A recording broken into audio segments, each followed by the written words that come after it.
Hello and welcome to the 5-minute summation on Kurt's religion and politics. Thanks for taking the time to check out my video. I just wanted to talk today about a blog entry that I wrote on my blog called Overreaction. And I wanted to kind of jump right into things.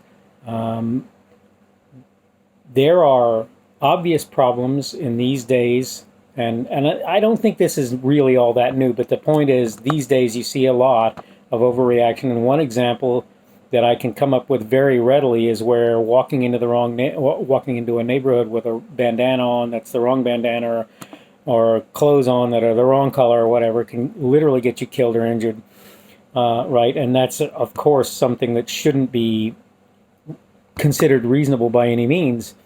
Obviously, overreaction can be a good deal even worse if you don't know the facts for the thing that you're looking at and dealing with. But the thing is, they can be pretty bad even if you have a pretty good idea what's going on, and there are a couple pretty good reasons for this.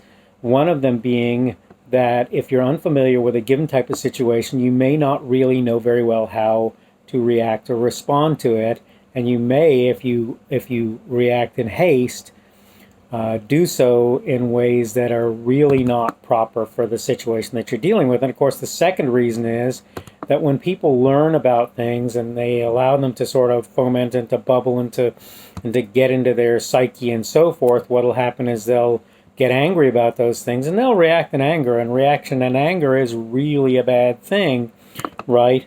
So the thing about it is, most overreaction is going to result in very minor problems, right? Mostly if you overreact, you're not going to find that the world comes to an end. But the thing is, you can be that one in however many who ends up having a really bad result. Say you injure somebody or kill somebody or something as a result of overreacting to something that's happened or something that's said. And so just that risk is bad enough to make it where you probably want to make sure that you don't do that. And look, I want you to understand, I don't know, I can't speak for everybody, and particularly not every male, because this is really a male trait. When I was younger, I was a hothead. And I'll be the first to admit it. And I would overreact to things all the time.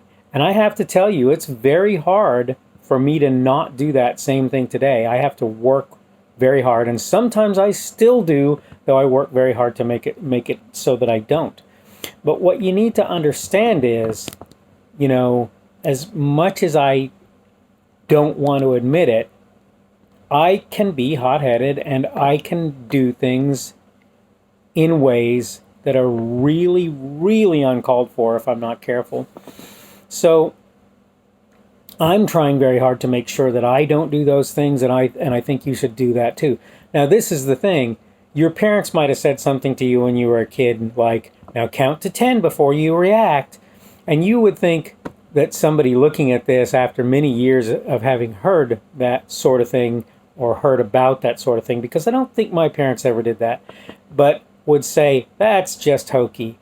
Well, maybe it is, and maybe in ways it sort of isn't, right? Because the reality is, if you step back and let yourself have the time to look at things, if you let that anger wear off, if you try to make it your business to react to things properly, and try to be careful not to react in haste, try to be careful to not to react until you have all the facts, so to react only when you have all the facts, right? Then the chances are pretty good most of the time your reactions to things will be good. So summing up, I think we all sort of need to work, and this includes me as much as anybody else, and I'm not trying to dodge this for myself. I think we all need to work to make sure that we're being careful to react to things in reasonable ways and to not overreact to things that are going on. Okay, I think I'm slowly running out of time, so let me go ahead and thank you for watching this video. And I just wanted to tell you that I have a blog. It's at blogs.kpschubert.com. I'm on Twitter. My handle is @KPSHUBERT. That's @KPSchubert. I also have a Parler account with the same handle. I have a Facebook page called Kurt's Religion and Politics that is a companion to the things that I'm doing here, and it typically houses my links to my blogs and my videos. And if you should choose to support me, you can find me at Patreon as well. Again, that's Kurt's Religion and Politics there. Again, thanks for watching. I hope your day is a good one.